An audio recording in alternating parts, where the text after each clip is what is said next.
যখন তুমি নিজের রক্তের মানুষের দ্বারা কষ্ট পাবে, তখন তুমি একবার নবী ইউসুফ আলাইহিস সালামের কথা মনে করো। তিনি কিভাবে নিজের ভাইয়ের দ্বারা প্রতারিত হয়েছিল। যখন তোমার বাবা মা না বুঝে তোমার বিরুদ্ধাচরণ করে, তখন নবী ইব্রাহিম আলাইহিস সালামের কথা মনে করো। তার বাবা তাকে আগুনে নিক্ষেপ করায় ভূমিকা রেখেছিল। যখন তুমি সমস্যা থেকে পরিত্রাণের জন্য কোনো পথ পাবে না, তখন ইউনুস আলাইহিস সালামের কথা ভেবো।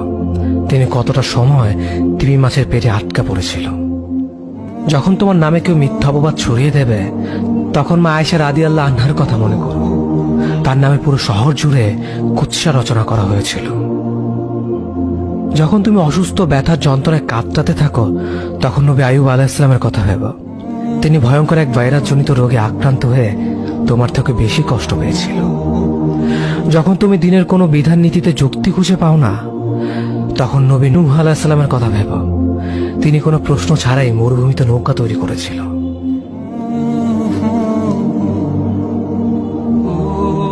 যখন তুমি আত্মীয়স্বজন, পরিবার, বন্ধু বান্ধবের কাছে হাসির পাত্রে পরিণত হও, তখন তুমি শেষ নবী হযরত মুহাম্মদ সাল্লাল্লাহু আলাইহি ওয়াসাল্লামের কথা ভেবো।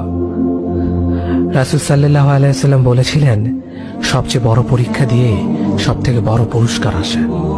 যখন আল্লাহ কাউকে ভালোবাসেন, তখন তাকে পরীক্ষা করেন, এবং যে এই পরীক্ষাগুলো মেনে নেয়